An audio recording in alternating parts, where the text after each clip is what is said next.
नमस्कार. त्याने ही सेवा केली त्याला त्याचं ते फळ मिळालं, त्याने ती सेवा केली त्याला त्याचं ते फळ मिळालं. मी अशी कोणती सेवा करू की त्यामुळे माझं सगळं दुःख, सगळी संकटे, सगळ्या आडअडचणी आणि प्रत्येक कामात यश मला मिळणार आहे. आडअडचणीतून माझी सुटका होणार आहे आणि मी जे कोणतं काम हाती घेणार आहे त्याच्यात मला यश मिळणार आहे. सो आम्ही सेवा करतोय, परंतु मला त्यात काहीच फरक पडत नाही. म्हणजे मला केलेल्या सेवेचं फळ मला मिळत नाही. मग मी अशी कोणती चुकी करतोय की त्यामुळे मला केलेल्या सेवेचं फळ मिळत नाही. तर नमस्कार सर्वांना, श्री स्वामी समर्थ.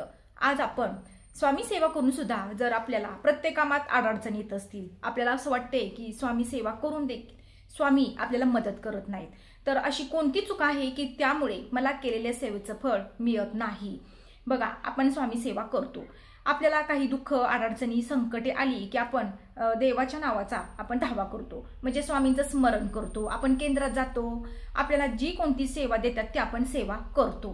पण ती सेवा करून देखील आपलं दुःख, संकटे, अडचणी, जी कोणती कामात विघ्न येतात ती दूर होत नाहीत. तर मग मी आता काय करू? अशी कोणती सेवा घेऊ की त्यामुळे माझं 100% काम होणार म्हणजे होणारच. तर अशी एकमेव सेवा आहे ती म्हणजे श्री स्वामी चरित्र सारामृत या पोथीचं तुम्हाला दररोजचे 3 अध्यायाचं पठण करायचं आहे आणि 11 माळी जप करायचा आहे. ही सेवा जर तुमची अखंड चालू राहिली तर तुम्हाला सेवेचं फळ नक्कीच मिळणार. आणि अशी कोणती चुकी आहे की त्यामुळे आपण केलेल्या सेवेचं फळ आपल्याला मिळत नाही? बघा, काही वेळेला काय होतं, आपल्या मागील जन्मातील, त्याच्या मागील जन्मातील आणि त्याच्या मागील जन्मातील जे कोणते दोष असतात ते आपल्याला आपल्यासोबत येत असतात. म्हणजे बघा, आता आपल्याला मनुष्य देह मिळाला, आपण जी कोणती कर्म करतो ना ते कर्म करत करतच आपल्या हातून चुका होत असतात आणि त्या चुका आपल्याला जाणवत नाहीत. म्हणजे आपल्याला असं वाटतं मी तर ह्या जन्मात एकही चुकी केली नाही, तरी सुद्धा माझ्यासोबत असं का घडतं? तर बघा, त्याचं एकच उत्तर आहे, आपल्याला फक्त काल काय झाले एवढंच माहित असतं आणि आत्तापर्यंत आत्ताच्या घडीला जे काय होते तेवढंच माहिती आहे. पुढं काय होणार आहे आणि मागील जन्मात आपल्यासोबत काय घडलं होतं, आपण काय चुका केल्या होत्या आणि त्या कर्माचं फळ आपण या जन्मात फेडत असतो. त्यामुळे बघा, कोणत्याच देवांवर असा संशय घेऊ नका की आम्ही या देवाचं हे केलं, आम्ही ते केलं, आम्ही हे करतोय, आम्ही ते करतोय, तरी सुद्धा आमच्यासोबत हे असं का घडतंय? तर बघा, आपलं या जन्मातलं नसतं तर त्याच्या मागील जन्मातलं जे काही वाईट कर्म केलेलं असतं आपण, ते आपण आता या जन्मात आपण फेडत असतो. त्यामुळे स्वामी सेवा करताय ना, तर कोणत्याच देवांवर, स्वामींवर असा संशय घेऊ नका की आम्ही सेवा करूनही आम्हाला फळ मिळत नाही. बघा, तुम्हाला सांगते, स्वामी सेवेत आल्यावर आपल्यासोबत काय घडतं. आपण ज्यावेळेस स्वामींच्या सेवेत येतो त्यावेळेस आपण बघा, सुरुवातीला एकदम जोमाने सेवा करत असतो, दररोजचे 3 अध्याय पठण करतो, 11 माळी जप करतो आणि नंतर कालांतराने त्याच्यात थोडा थोडा थोडा खंड पडत जातो. आपण कामात व्यस्त राहतो, मग्न राहतो, आज केली उद्या करत नाही, 8 दिवसातनं केली, किंवा आपल्याला एखादं संकट आलं, अडचण आली तर आपण सेवा करायला बसतो. तर ही सेवा नसते. तुम्हाला मी खरं सांगते, सेवा काय असते तर तुमच्या दैनंदिन जीवनात आपण जे कोणतं कर्म करत असतो त्या कर्मातून एखाद्याचं मन दुखवू नये.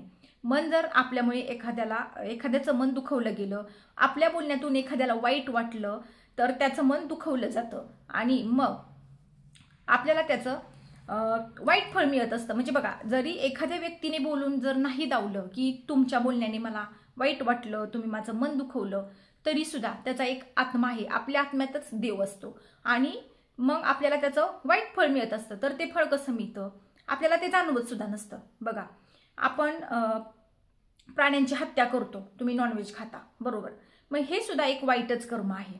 तर तुम्हाला सांगते, तुम्ही जी कोणती सेवा करताय त्या सेवेत तुम्ही सातत्य ठेवा, ती सेवा अखंड ठेवा आणि तुमच्यावर ज्यावेळेस वाईट वेळ येते ना त्यावेळेस स्वामी महाराज आपल्याला नक्की त्याचं फळ देत असतात. फक्त तुम्ही सातत्य ठेवा, सेवेमध्ये सातत्य ठेवा. तुम्हाला सकाळी वेळ मिळत नसेल तर तुम्ही संध्याकाळी करा. 11 माळी जप करणे शक्य होत नसेल तर तुम्ही दररोजची 1 तरी माळ करा आणि तीही माळ तुम्हाला करणे होत नसेल तर तुम्ही जे कोणतं काम करता दिवसभर, तुम्ही घरकाम करताय किंवा तुम्ही जॉबला आहे किंवा तुम्ही एखाद्या नोकरीवर, जिथे कुठे तुम्ही जाता, तुम्ही मनातली मनात अखंड स्वामी सेवा म्हणजे नामस्मरण मात्र चालू ठेवा. तुम्ही इथं घरी बसून ज्या कोणत्या कामात व्यस्त आहात ते काम करताना जर तुम्ही स्वामींचं नाव घेतलं तर ते थेट त्यांच्यापर्यंत पोहोचत असतं आणि आपल्या सर्व नामस्मरणाचा हिशोब, केलेल्या कर्माचा हिशोब महाराजांकडे असतो.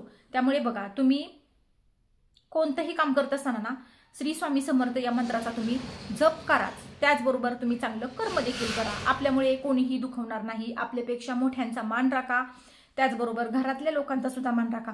तुमच्या घरात वयस्कर सासू सासरे आहेत, तुमचे मिस्टर आहेत, सायंकाळच्या वेळेस तुम्ही ज्यावेळेस दिवाबत्ती करता त्यावेळेस त्यांना नमस्कार करा, त्यांच्याशी आदराने बोला। एखादी आजारी व्यक्ती तुमच्या घरात आहे किंवा बाहेरच्या एखाद्या आजारी व्यक्तीने तुम्हाला एखाद्या गोष्टीची तुमच्याकडे मदत मागितली तर ती मदत तुम्ही नक्की करा। बघा, एखाद्या व्यक्तीला आपल्या नकळत आपण केलेली मदत जी असते ना ती कितीतरी पटीने आपल्याला दुवा देऊन जात असते आणि त्या कर्माचं फळ म्हणून आपल्याला एक दिवस असा येतो ज्यावेळेस तुमच्या संकट येत असतात, अडचणीत असतात, तुम्ही वाईट काळातून जात असाल त्यावेळेस मात्र ही केलेली मदत तुमच्या नक्कीच कामी येत असते।